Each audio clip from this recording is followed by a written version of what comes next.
رکورده؟ این سری با توه. آره. سلام، خیلی خوش اومدین به قسمت 6 از پادکست الیت. من حسینم. منم رضام. و خوش اومدین. دوباره گفتم اینو. خیلی خوش اومدین. ما برگشتیم بعد از 2 هفته به لطف آقا رضا که یه هفته نیومد ضبط کنیم. اومدیم تا دم درم اومدیم ولی بی حال بودیم نگرفتیم. بالاخره تئاتر تموم شد. آره. کلی سوال دارم ازت. تعریف کن که چجوری بود تئاتر؟ چه مثلا اینجوری پول بده بیا تئاترمو ببین. دیدم اومدم و دیدم. آره شب عالی بود. بد نبود. خوب بود. خدا رو شکر اولین تجربه حرفه‌ایم خوب بود. بعد خیلی اتفاقات افتاد این 10 شب. اتفاق عجیب غریب افتاد. 10 روز بود. 10 شب دیگه. 10 شب. خب در واقع 11 روز طول کشید. یه شب کنسل. یک نقش برای 10 روز 1 ساعت تکرار کردی. این خور خسته کننده میشه. یه جاهایش خسته کننده میشه. هی بعد منتظر باشی، بعد انجام بدی و دوباره یه خورده اون رونده تکراری میشه ولی نقشه رو که انجام میدی یه حس خیلی خوبی به دست میاد. اینجوری که مخصوصا چون کمدی بود خنده رو میگرفت و شبایی که خیلی تماشاشی داشتیم انرژی میومد. خیلی حال میداد. یه سوال، بلک باکس چیه؟ تفاوتش با یک سالن عادی چیه؟ اومدی دیدی میدونم ولی فلسفه وجودش چیه؟ خیلی دقیق نمیدونم ولی تو با صحنه خیلی نزدیکتری و قشنگ داخل اون حس صحنه نزدیکته. هم دیدی که چقدر نزدیک بودی. تو بازیگر خیلی دیگه اون فاصله که تو آمفی‌تئاتر بود. آمفی‌تئاتر یه دونه استیج، یک صحنه است، آفانسن داره، بعد بالاتره، تو پایین نشستی نگاه میکنی و معمولا تماشاچی خیلی بیشتری میگیره چون خب فضای خیلی بزرگتری و خیلی کارهای بیشتری هم میشه کرد. ولی تو بلک باکس ولی تو بلک باکس نزدیکین. حالا اینکه از چند جهت میتونی تماشاچی بیاری اون دیگه دسته‌بندی‌های مختلفش میشه.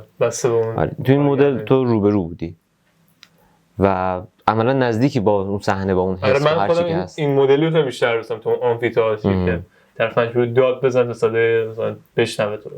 این مدل دیگه است، مثلا وسطی دورت کامل تماشاچیه. این مدل دیگه است. آره مدل مختلف است. ولی این باز خیلی مثلا جالب بود که نزدیک بودی. با چیزا اومده بودیم گفتم بریم نزدیک بشیم که قشنگ روبرو بشیم. یارو میومد آره عملاً نگاش می‌کردی. بعد نمایش باحالی بود. بعد انتظارم خیلی آوردم پایین ولی خب باز از انتظار پایینم فراتر رفت. خوب بود. خدا رو آره شخصیتی هم داشتم که خیلی سخت بود. اون رقصی که می‌کردی اصلا اون میترکونه. دیشب هم ترکون. دیشب از خنده بیشتر گرفتیم. همونجا خنده بود. بیشترین خنده رو چیز گرفتیم هفته پیش پنجشنبه و جمعه گرفتیم. هم تعداد دیگه خیلی بالا بود. سولد اوت بود عملاً. جا نبود. بعد بود دیگه. آره میفهمم چی میگی. بعضی خب خیلی راحت میخندن. من کل نمایش اینجوری بودم ولی خب اون صدا ها ها ها نمیاد. آره یه شب بودی یارو گفتم واسهتون دیگه. یه یارو بود نمیدونم قصدش اذیت کردن بود چی بود. ها ها ها ها ها همین فرم کل مدت اینجوری میخندید و دیدی که صحنه آخر احساسی بودم والا. آره. خب یه تیکش فقط میخندیدن و یه خانومه بود دماغش عمل کرده بود. یعنی تا وقتی دماغت عمل کردی اون چسب هنوز هست نباید بخندی. اینجوری نگاه اینجوری میخندید. داشت استار میزد و رو مخ بودن جاهایی که نباید میخندیدن. تو یه سری جاها باید بخندی که اصلا انرژی میده حال میده. دستشون نمیده که مثلا گوشی دستش بوده. از ما هم چی فکر میکردیم نکنه ما سوتی دادیم نکنه ما ضایعیم که اینجوری دارن میخندن بهمون. تو فرض کن بین جاهایی که نور میرفت صحنه عوض بشه اونجا هم میخندیدن. من نمیدونم چشون بود و اون پشت یکی بود گفت زهرمار بعد جا میخندیدن. پسرم که ها ها اینجوری میخندید. آخر سر اومده بود و این یارو کارگردانه اومده بود میگفت که من خیلی وقت بود که ندیدم کسی بتونه سالن رو اینجوری پر بکنه. آفرین واقعا تأمل برانگیزه. و کارگردان اینجوری شد یه پافر داشت بود یواش رفت. کدوم چی نگفت؟ کدوم؟ ندیدیش اون شب؟ یه تماشاچی بود. هم آقا محسن رو میگی؟ اون شبو نمیگه. اون شب بود آها، نمیگه. آره، آره. یه شب دیگه بود. پس چون میگی دیدیش؟ کارگردان رو میگم، شما دیدین؟ من کارگردان ندیدم. این که دید با فلانش بود من ندیدم. و خیلی عجیب بود دیگه. میگم هر شب اتفاق عجیب غریب میافتاد. بعد ولی حس باحالی بود. من این سری شبا هیچ مهمانی نداشتم و مثلا تک و تنها یه گوشه بودم منتظر بودم عکساشون رو بگیرن و یهو مثلا میگن آقا خیلی خوب بود، واقعا خندیدیم فلان فلان. فرداش مثلا بچه‌ها میومدن میگفتن ببین خواهرم که دیشب اومد میگفت خیلی خنده‌دار بود قسمت فلان. یس خیلی خوب بود. آره روزم گفتم نمایش کلا خوبی بود ولی یک چیزی وقتی پسوند کمدی میاد واسه من انگار رانم تلقینی یا چیه اون یارو خندی اصلی رو ازم میگیره. آخه چون این میدونی موضوع چرا؟ اونی که انتظار نداری یهو میخندی بیشتر میخندی. این موضوع این کمدی خالص نبود. یه مشکلی که آره. ما داشتیم بود این کمدی اجتماعی بود. من این استعاره. کمدی رو بیشتر دوستم تو کمدی. و مثلا هتل پلازا رو شما نیومدین تو همین گروه کار کرده بودن، اون کامل کمدی بود. یه سری کارهای دیگه کامل کمدیه. یعنی قشنگ میفهمی باید بخندی، موقعیت طنز کامل. آره. و این استعاره داشته میدونم حالت اجتماعی طور داشت، یه جاش درام میشد، تراژدی میشد. آره. و کامل کمدی نبود. اینو دوست دارم اون کمدی که هم به اندازه کافی اشکتو در میاره هم به اندازه کافی میخنده. مثلا بعضی اینو دوست ندارن از کسایی که اومده بودن. میگم سلیقه است، کمدی خیلی سلیقه‌ایه، جالبه. میگه کمدی بخندون منو دیگه اینجوری. آره. بعد آره تئاترت هم بالاخره تموم شد و برگشتیم به آره بالاخره میتونم این قیافه رو تغییر بدم، یارشگاهی برم. خوب بود. خوبه. نه اون بهتر بود. باحال بود. آره خب تفاوت نداره همون داره خود می‌بینی چی می‌خوام. داره. بعد ببین من چیا نوشتم تو این 2 هفته. دانشگاه مجازی دانشگاه شد. مجازی شد. من از ترسیدم نکنه این هفته مجازی شه. آره. دوست ندارم بشه. آره بابا زوره ملت ماسک نمیزنن. ملت اصلا رعایت نمیکنن. آقا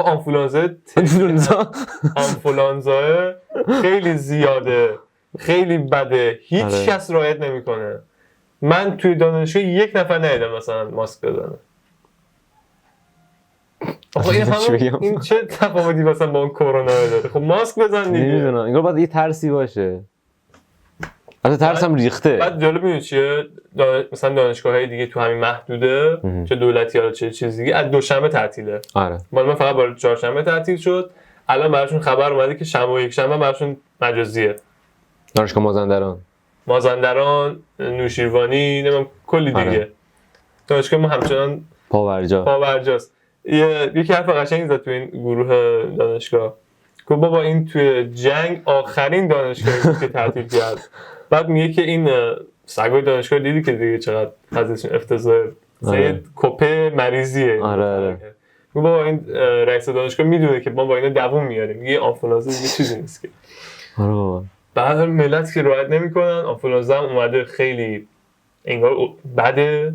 خیلی میگن از مثلا کرونا هم بدتره چون انگار حالت هوا شدید سرفه‌های عمیق گوارشی داره چه میدونم خیلی عجیب غریبه. حالت هوا شدید حالت هوا هم که اصلا میکشه. من بیشتر از همه اصلا واسه خودم نترسیدم میخوندم، واسه مادرم میترسیدم چون یاد پارسال چه اتفاق افتاد که بستری شد اینجوری بودم شت من نباید بگیرم چون همیشه اینجوریه. میگم تو رو خدا من 2 بار بگیرم مامان نگیره. آره زیاد اون دوران میافتم خیلی بده. دیگه الان دیگه رو آوردیم به هر چیزی دیگه. اینا رو چه میدونم از هر چیزی که از قدیم میگفتن تو الان خوبه زنجبیل گرفته آویشن گرفته تا سیر پیاز عنبرنسا هر چی که فکرش می‌کنی فکر کنم خونتون بوهای خوبی بیاد الان اصلا یه چیز گرمه خیس عرقن گرم خودم یعنی من اسفندود کردم چند وقت ما میگه من اصلا نگران آینده تو نیستم. تو اگر بدبختم بشی با یه قوطی و یه بسته اسفند میرم پولتو در میاری. کسی قرار نیست شما چشم بزنه. بحث چش نیست. میگن مثلا میدونم حرفه‌ای داره انجام میدی. بعد چه هفته داغونی بود هفته پیش برای من. چرا؟ هفته پیشش اوکی. اصلا ترکیده بودم و از نظر ذهنی و از نظر من از نظر ذهنی و اورسینکی و اصلا افتضاح. چرا؟ نمیدونم یه تایمایی میزنه یهو اینجوری میشه اصلا نمیدونم دلیلش چیه. همه چی اوکیه ها یهو میزنه یهو میگه که نه الان وقتی فکر کردم به هر چیز ریز و درشتی یه ذره پیشو گرفتم، گفتم شاید احتمال اینکه زیاد یه تایم طولانی ساکن بودم، چه از نظر ذهنی چه از نظر مکانی، شاید اینجوری شده همه چی واسم عادی شد ولی تغییر ایجاد کنم. یه ذره همون تغییر یه ذره بهتر کرد اوضاع رو. چه قیافه ترکیده. میشم ساعت چند خوابیدی؟ میگم نخوابیدم، میگم 2 روز نخوابیدم. میشم ساعت چند خوابیدی؟ دیشب فکر کنم 3:30 شد دیگه. آره پیام دادیم همون لحظه اینجوری کردم که تو برسم خونه و برسه خونه. پس بودی خوابی. میگم تعادل ندارم ساعتم نیست. بعد این میتونه مربوط به چیز باشه، این که میگن مردها هم یه چیزی مثل PMS دارن، هر از گاهی پیش میاد، اونقدر دقیق نیست ولی هر از گاهی پیش میاد و واقعا خیلی بده، میری تو قعر سیاهی‌های خودت. آره اینو نمیدونم پیش نگرفتم، خیلی ذهنیه، یعنی فیزیکی رو با خودش نداره خانم. آره نمیدونم چیه مشکل چیه، هورمونه چیه اصلا نمیدونم، خیلی رندومه گاهی آقا. آره رندوم اتفاق میفته. آره بعد این هفته هم که کلا این هفته پیشم کلا درگیر تئاتر بودی دیگه، کار خاصی نکردم. آره تئاتر بودم، باشگاه هم نرفتم. بعد من ورزش نکردم خیلی مدت 10 واقعا؟ روزه. آره اصلا ترکیدم. بعد دوستان اینجوری بود دیگه. باز چه خبره؟ از دانشگاه چه خبر؟ از دانشگاه روزش قبل نبود خبری نیست. هوا سرد شده. نه بابا. آره خوشحالم واقعا، یه سری جا برف اومده. الان لباسام دیگه تکراری نیست چون میتونم ترکیبش کنم. الان داشتیم با چیز میومدیم، همه کوها معلوم بود، دماوند معلوم بود. یه خورده مثل این که با هوا داره بهتر. در واقع آلودگی داره کمتر. الان بود امروز بارون سیلاسا بیاد، آفتاب الان یه تیکه ابر تو آسمون، اون سیلاسا بود. راست میگم نم بود. من با شیلنگ اینجوری نگه می‌داشتم رو هوا بیشتر فشارش بود. بعد من مثلا ماشین رو نشستم، گفتم الان بارونی میاد که کامل کثیف میکنه. البته این همین بارون درست کثیف میکنه، بارونیه که حداقل ماشین خودت میذاشی جلوتر زره بود. دیشب فقط اینجوری شد چون من شبا دیرتر میام به خاطر نه میگم بیرونتر میذاشتی که به جای ماشین بابا ماشین تو شسته شه. بابا میگم بود دیگه، همیشه ماشین من جلوه چون بابا صبح میره سر کار.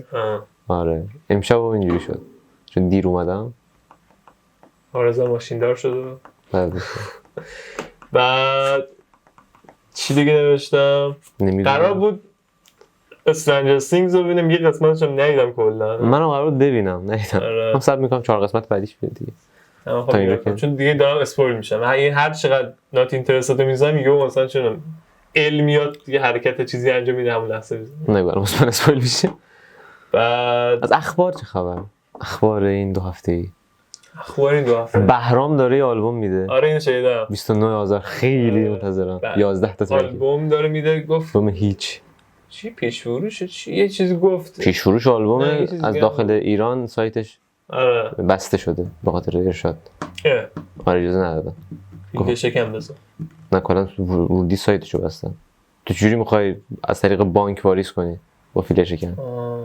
بستن. شما کارت بذار. گفت فدا سرتون عیبی نداره. بیرونی‌ها اگه دوست داشتن پیش خرید کنن، ما همچنان کارو ادامه میدیم. شما کارت بذار. اما خود درس دادن.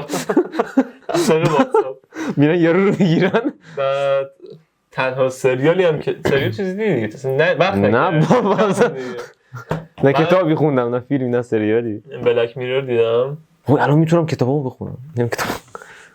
خب دیگه میتونم نمایشنامه رو بندازم دور. تا چند مدت دیگه اینجوری؟ الان کلاس اینو میری دیگه یا نه؟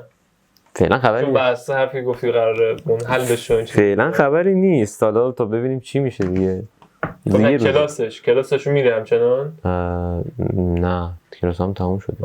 من تموم کردم دوره. گفتم یه لوح بهم داد. نشون ندادم. لوح بازیگر امضا و مهر و اینا که آقا اینجا گذروندی تموم شد و ارزش لوح مثلا 8500. آره بابا بیشتر ارزش معنوی شد دیگه. ارزش معنوی 2000. آره خلاصه. پس الان تئاتر هم گذاشتی کنار دیگه، میتونیم بچسبی به ورزش و تا تابستون بعدم بسازی. اونی خب داشتم تا الان میدونی مثل چیه؟ نه منظور ورزشو داشتم. الان این حسو دارم که خب نه بابا الان چیکار کنم؟ الان این گروه نیست. حداقل فعلا نیست دیگه که خب آره. چیکار کنم. یه توضیح بدیم در موردش که قراره گروهی که باش کار میکنی، گروه ماسک، منحل که نه جابجا بشه به یک استان دیگه، کلا قرار برن دیگه. آره. احتمالاً بعد همه چیز نیست تو میمونی و بند و بساطت با بچه‌ها. بچه‌ها آره خودتون یه گروه بزنید. تو این فکر بودیم، ولی خب ببین یک نفری وقتی هست که یه اعتباری داره، یک شخصیتیه، خب اون راحت‌تر هم لید میکنه. آره هم فرمان پذیری ازش راحت‌تره و اعتماد بهش اطمینان داری و اون نداریم الان. میشناسه. آفرین. اینو الان مثلا ما خودمون فهمیدیم که نداریم، سخته. بعد حالا این آقایی که باش کار میکنیم تو همین مثلا زندگی میکنه یا نه قراره دیگه کلا بره اونجا؟ همین کارگردانمون آره اینجا زندگی میکرد، اینجایی بود کلا. میکرد. منظورم زندگی میکنه. آره فعلا تصمیمش نه منظوری که بعد از این اتفاق میره و میاد یا نه دیگه کلا میره اونجا؟ کلا میره دیگه. چون اگه اینجوری بود دوستان میتونستیم باش یه ارتباطی بزنین. ارتباط داریم. مثلا اگه من برم تهران هر از گاهی میرم، خب میتونم برام یه سری بزنم اگر آموزشگاهش اونجا باشه. نه منظوری که برای اون گروهی که کار بکنم. بسازیم. آها شاید. آره ولی خب در کل من باید برم تهران یه جایی دیگه از یک تایمی به بعد. اصل مطلب اونجاست. در مورد همین قضیه داشتیم با خانواده حرف می‌زدیم، گفت بره تهران. گفتم خب داری میگی بره تهران، تو لفظ آسونه. آره. بره تهران کجا بره؟ بره زیر پل بخوابه. بعد برم وارد گروهی بشم اونجا یه مقدار بمونم. بعد اون گروه پیدا کردنم نمیدونم سخته یا آسونه. الان من نمیگی این گروه داره میره تهران. آره.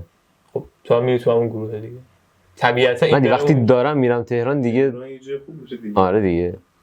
مثلا تو زمانی که اشکان خطیبی بود دوست داشتم برم اونجا. اشکان خطیبی برای خب اون که نیست، خارج کشوره. را دارم یکی پیدا کنم، صابر ابر کسی. یه مقدار اونجا دوران آشغالی اونجا بگذرونم.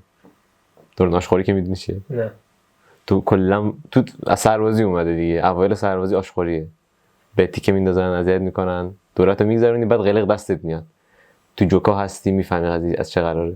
کلا تو هر زمینه من میگم آشغالی. تو میری جا کار کنی، اوایل ز تعویضت نمیگیرن، بهت رو نمیدن. بعد ذره ذره وارد جمعشون میشی، خوششون میشی. آره. اینا همونه. دیگه ببین چی نوشتیم. دیگه چی نوشتی؟ یه ذره سعی کردم اصطلاحای رپی رو بیشتر یاد بگیرم، رفتم در موردشون خوندم. نه اصطلاحای موسیقایی. مثلا آلترناتیو تازه فهمیدم چیه.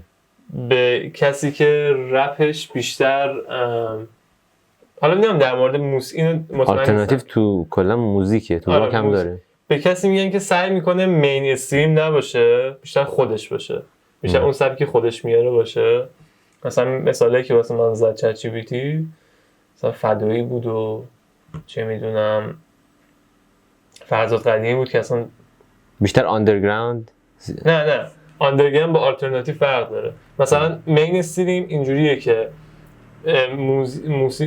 موزیکیه که عامه پسند همه دوست دارن، ترند میشه فلان، اینا زیاد بار معنایی چیزی نداره. حالا قطعی نیست ولی خب اکثرا اینجوریه. ولی چیزی که مقابلشه آلترناتیوه، یعنی یک سبکی که طرف دلیه جوری سبکی خودش دوست داره میسازه. دلی هم حالا نه اون سبکی خودش دوست داره، اون سبکی خودش میاره. میذارم چی میگی. مثلا این کسی که تازه باش آشنا شدیم حالا 2 هفته پیش، مثلا فرزاد قدیمی بود که گوش کنی همچین حالتیه، یه حالت عمیق گونه داره. میدونم چی میگی. نه خیلی مینستریمه، نه خیلی اونقدر عمیق و ناراحت کننده اونجوری. چیز ما بین سبکی خودش درست کرده. من اینو تو راک خیلی بیشتر دیدم. آلترناتیو راک خیلی بیشتر گوش دادم. بندایی که اینجوری کار میکنن. مثلا اسم بندشون چی بود؟ 5 fingers بود؟ چی بود؟ یه چیزی بود اسمش. راک رو زیاد نمیشناسم. بعد خیلی باحال بود. 2 تا بند اینجوری میشناسم. بعد تازه فهمیدم پرودیوسر، اگه تلفظش درست میگم چیه، این میگفتم این پرودیوسر اینه. و فهمیدم چقدر نقشش مهمه. یعنی ممکنه بیت ساز باشه. تهیه کننده دیگه. آره. کارگردان بیشتره. تهیه کننده، پرودیوسر میشه تهیه کننده. ولی توی موزیک حالت کارگردان، یعنی کسی ممکنه بیتو بسازه، ممکنه متن رو بالا پایین بکنه، ممکنه بگی مثلا کجا چه لحنی داشته باشی، کلا همه چیز قشنگ کارگردانی میکنه.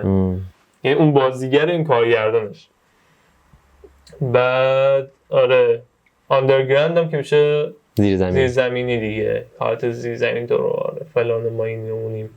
و جالب بود برام اینا رو. آندرگراند ما این میمونیم نیست. نه منظور زیر زمینیه دیگه، حالت غیر مجاز داره. آره طبق عرف و قانون نیست. حالا فقط تو مملکت ما نه همه شو. آره اصلا ماهیت رپ دیگه.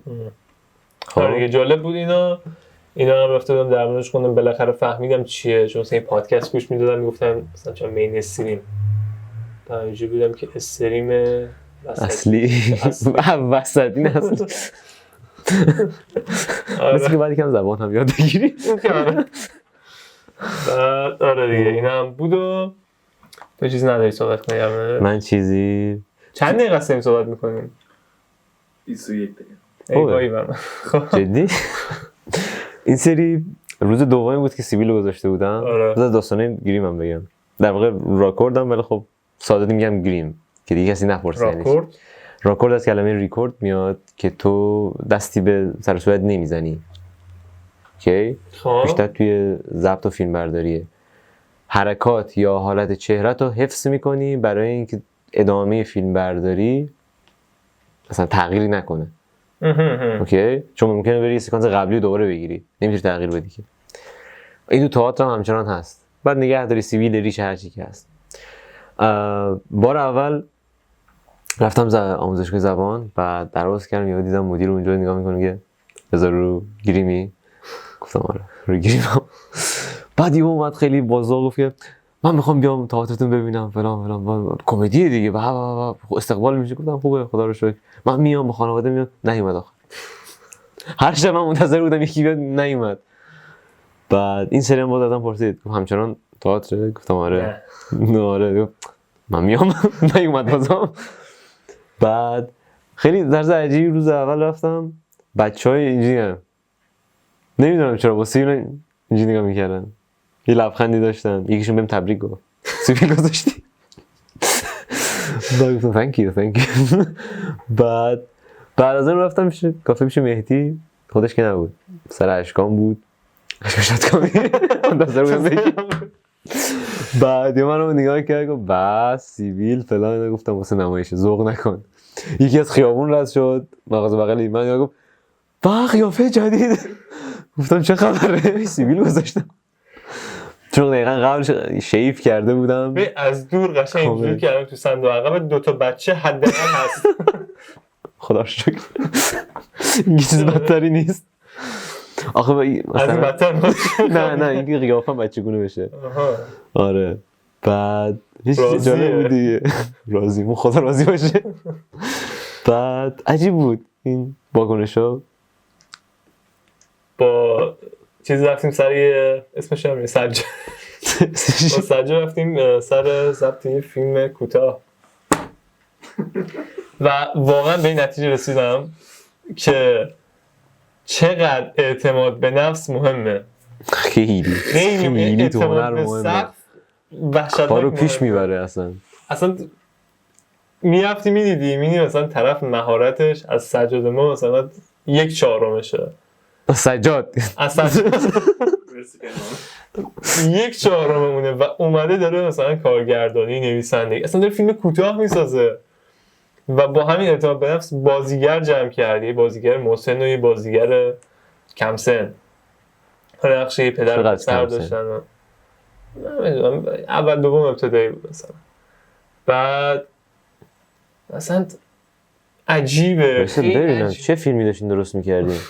یه مسن و یه کم سن. پدر پسر بودن. زودتر توضیح نه تو بگو. پدر پسر بودن. مثلا این پدری که سنش زیاده اینا و اصلا دیگه چی توضیح بدم، چه قوری بزنم دیگه. وقتی خب نه چی شد که رفت رو مخه؟ از اخلاق کاری ندارم. اخلاق حالا قرار نیست همه اخلاق داشته باشن. دید هنری و بلد بودن انتقال چیزی که میخواد انتقال مفهوم میدونم زیر دسته. واقعا طرف خودش هیچ کاری نمیکنه. یعنی مثلا اطرافیانش داشتن میفهموندن بهتر، باز اون اطرافیان هم بدتر از بدتر بودن. دقیقاً منی که وضعیت من اونجا همین بود، منی که می‌دونم. اونجا به عنوان یک آدم هیچکس بودم، اومدم فقط ببینم، راحت‌تر می‌تونستم انتقال بدم به اون شخص. خود شخص واقعا اون سکانسایی که گرفته شد به خاطر بازی خوب دوتا بازیگرا بود. یعنی اونا خودشون فلبده‌های چیز میگفتن و جمع میشد. خود کارگردان هیچ نه مهارتی داشت نه دانشی داشت نسبت به کادر، نسبت به دوربین، نسبت به متن. فقط یک چیز بیسیک یاد گرفته بود که آقا دوربین، صدا، حرکت. یعنی بگم تنها مهارتش همین بود. نه آقا کارگردان باید یک گروه رو دور هم دیگه جمع کنه، در عین دوستانه به دیگران دستور بده که چی کار بکنن چی کار نکنن. هیچ کدوم از این مهارت‌ها رو نداشت. و داشت فیلم کوتاهی می‌ساخت که قرار بود بره زیر دست کی؟ هومن سیدی. نه آموزشگاه هومن سیدی. و واقعا اعتماد به سقف خیلی مهمه. اعتماد به نفس داشته باش و کار بکن. تمام شد رفت. خیلی خیلی مهمه. من از وقتی که رفتم تو این داستان هنر رو چه میدونم تست دادن و اینا خیلی مهمه. خیلی اصلا خودت نباید به هیچ وجه خودتو ببازی. آره دیگه دوتاری با یک مهارت کم داری یک کار بزرگ انجام میدی. بعد چیزو بگم تجربه داستانی که میگی و من دقیقاً تو اون 3 شب فیلم برداریه بعد یه گفتم فیلم چقدر 3 کوتاه شب فیلم تو مثلا فیلم کوتاه داشتم. واجه‌تر از اون، یعنی اینی که من و حسین رفتیم این چیزی که تو میگی. آره چون دقیقاً وضعیت کارگردان همون بود. نمیتونست بفهمونه، یعنی خودش فیلمنامه‌شو نمیتونست بهم بفهمونه. میگفتم ببین من اینو میخونم متوجهم، تو بهم نگفتی اینجا من چه حسی باید به کار ببرم، فیلمنامه‌ت کامل نیست، چه حسی چه اکتی میزانسنم چیه، تو داری همینجوری لفظی فی‌البداهه بهم میگی انگار خودت هم تازه بار اوله. بعد از این مورد عصبانی میشد که نمیتونه بفهمونه. گفتم آقا بفهمون دیگه، حداقل اکتشو برو. و این مورد رو داشتم، همون عصبانیت و تند برخورد کردنه با بقیه، بلد نبود مدیریت کنه، برای همین عصبانی میشد، داد میزد. بعدش هم آروم که میشد گفت بچه‌ها ببخشید که من دارم یکم عصبی برخورد میکنم، حالا البته با لحن خودش، من بالاخره کار حرفه‌ای مهمه دیگه، من تو دوران حرفه‌ای خودم باید خیلی جدی باشم. اینو برو ببین از این فازا بود. و 3 شب کذایی کوچکترین بیشترین صدا رو میده واقعا. قبل اینو بگم فقط قبلش. و تو فرض کن تو وضعیتی بود که من 9 شب شروع فیلمبرداری بود، میرفت تا 12 ظهر. خب شب و عملا بیدار بودیم چون کل کار تو شب بود. و بعد من میرفتم خونه هم مثلا 1 ساعت طول میکشید برسم. بعد میخوابیدم، بعد پا میشدم یه چیزی میخوردم، دوش میگرفتم، دوباره باز میرفتم که از 9 شب تا 12 روز بعدی و دهنم سرویس شده بود. و تو این حالت من هیچی بهش نگفتم، یعنی باید به خودم جایزه بدم که من اینقدر صبور بودم با مش نزدم صورتش. ببین اینو میپذیرم که بعضی از کارگردان اخلاقشون بده، آره. خیلی جاها شنیدم، ولی این داداشمون عملا داشت به بچه اول دوم ابتدایی که اصلا تو عمرش همچین کاری نکرده میگفت خودت کاریش بکن. یعنی یه جمله بهش میگفت خودت کاریش بکن. بنده خدا چه میدونه چیکار کنه؟ چیکار بکن؟ از اون طرف نقطه مقابلش یه آقایی که حالا مثلا میگفت من 20 سال پیش تو یک فیلمی رد شدم، همچین چیزی گفت. کلا ببینم همینو میگفت خودت کاریش بکن. تصور کن شما پدری همچین جمله میخوای به پسرت بگی. و واقعا کار اونا جمع کردن. یعنی هیچ کدوم از افراد اونجا، مثلا این بنده خدا هم اونجا بود دیگه، داشت مثلا ویدیو میگه، این نشسته بود میرفتم مثل خودشون این طرف می‌رفت و میشستم گفتم آها این کارو بکنیم اون کارو بکنیم، بریم سیگار بکشیم بیایم. اینو زیاد آره. میشنوی وقتی خودت سیگاری نباشی رو مخته. به اینجات میرسه میبینی. خیلی چی بگم؟ بعد مثلا تایم زیادی از من گرفتن و ببینین که میگی مثلا تند برخورد بکنه کارگردان به طور کلی. آره من خودم همیشه اینجوری بودم که مثلا طبیعیه دیگه، یه جای اعصابش خورد میشه، من اینو میپذیرم. منتها از کسی که ببین یه ابهتی داره، یه شخصیتی داره، خب حالا از کارگردان بزرگ سینماش گرفته، کارگردان بزرگ تئاتر گرفته، تو میگی اوکی این آدم حتی اگه مثلا یه جایی بام تند برخورد کرد، من میدونم که واسه کارو مثلا حالا به هر حال اتون اشتباه از من بود. برادر من تو با کلا یه دونه سابقه ویدیو که ویدیو تو گوشیته، دقیقاً تو نباید اینقدر تند برخورد کنی. تو انگار از اون کارگردان بزرگه فقط اخلاق تندشو گرفتی، نه ابتکارشو، نه اخلاقشو، نه مدیریتشو. عکسای این آدم توی دیوارشون همیشه عکسای کارگردان بزرگ هستن. اینو می‌بینیم که من باید این باشم. آره. از هم اول نمیدونم مثلا از این طرف دیگه تو مثلا نولان رو داری این آدم هیچ وقت نمیبینی کسی بگی این بد برخورد کرد به کسی میگم چی میگن تبل صداش زیاده دیگه توش خالیه. دوستان بعد داره اینم خیلی بد بود دیگه خاطرش. نمیری اگه فیلم برداری باشه این آقا باشه اصلا نمیرم. یعنی اصلا بگی این هست اون آقای چی؟ اون آقای که مال من بود اسم نبر اونم که اصلا اونم که اصلا یکیشون فقط مشترک بود اون به سر موش بلنده تو هر دو گروه مشترک بود شاید بکسن میگم اسم نبر آره حالا چی میگم مثلا میکروفون یکی از میکروفون ما رو برده بود اونجا میکروفون هم نداشتن نداشتن میکروفون هم نداشتن میکروفون رو وصل کرده بود به سر چوب کفاخون قاطیم کرد وا این چه کاری کرد دمش گرم واسه ما شاتگان چیه درست کرد دست درد نکنه تو چقدر خفنی بس کردی به یه چوب دیگه به تازه این قسمت نشون بدم من نمیاد یه قسمت داره اینو صدا رو منتقل میکنه به چیز اینو زمینش میمالید من چشمم به این میکروفون پر خورده مال ماست داشت کنایه میزد گوشی من به عنوان هیچ کس اونجا گوشی من به عنوان میکروفون استفاده کرده بودم بس کرد به گوشی من چیز میکرد شما وضعیت بس بدتر از مال من بود اون حداقل تجهیزات داشت اون وسط من یهو اومدم دیگه اصلا قرار نبود من بیام من اومدم فقط ببینم کار چجوریه مثلا یه چند تا عکس از پشت صحنه بگیرم گوشی تو بده ما چیز کنیم ضبط کنیم یعنی دستگاه ضبط هم نداشت یه چیزی بگم بعد من در ادامهش که فرد نایمدید من زدم به دوربین ما از دوربین ریکورد میکنیم تو عنوان صدا بردار بعد دکمه این چیزو چک کنیم روی چه حالتیه آره گوشه بودم روی اسمارت فون تموم ویدیوهایی که بقول تو سیس میگرفتن اینجا اونور میگرفتن از اینجا بگی از اونجا بگی تمام ویدیو بی صدا شده بود من رفتم تو خروجیشو نگاه کردم دیدم اصلا هیچ صدایی نداره خب چی بعد جالب این آدما مثلا تو رو مقصر میدونن آره گفتم من الان باید برم که اینا نیان چون رفته بودن جای رفتم که اینا اومدن حسین نرشم باشین سرکله بدونم آقا اینجوری شده اینا تقصیر صدا بردار بود آره دیگه صدا برداره دیگه چرا باید ما 3 نفر داشتیم که اصلا صدا بردار بودن یا چه میدونم کارهای به هم تقسیم میشد آره انگار کاری هم نمی‌کردن ولی مثلا همگله همین بود کارش خلاصه که اعتماد به نفس داشته باشین تو کاراتون آره واقعا خودتون هیچ صدمه نمیدین دیگران هرس میدین دیگران هرس میخورن و میافتن سکته میکنن میمیرن خودتون پیشرفت میکنین و شما اعتبار رو میگیرید و شما اعتبار میگیرین بعد تو فیلم چی دیدی؟ فیلم و سریال یه دونه کچ می اف یو کن رو دیدم دیدی اونا؟ تا ندیده فیلم بودی؟ انگیزشی بود برای دزدی؟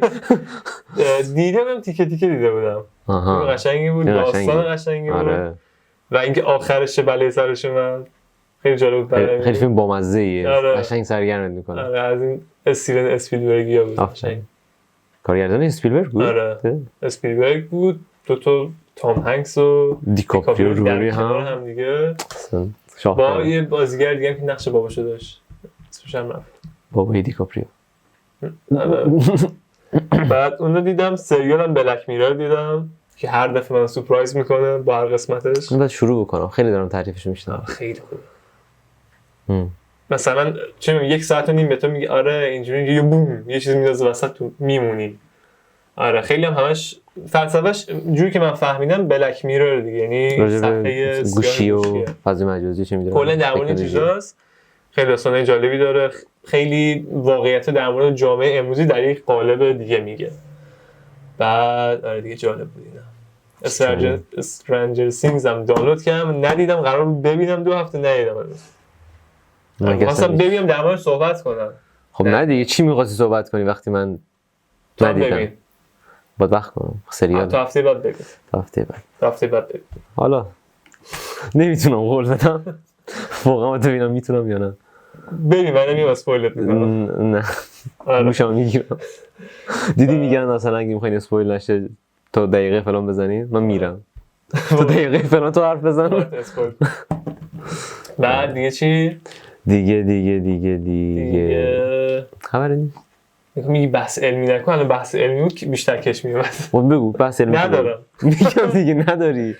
چون از قبل موضوعی خاصی آره. انتخاب نکردی. میشناسم اینجوری میشناسم. تمام کنیم چیزا. تمام کنیم. تمامه؟ از شما کارگردان هنری ما خیلی ممنون که تا اینجا واقعا ما رو تحمل کردین. مخصوصا این اپیزود. واقعا این اپیزود که رضا ترکی بود، من مثلا موضوع خاصی نداشتم. دمتون گرم. تا اپیزود بعدی میبینیمتون. فعلا آره. بای بای. خداحافظ.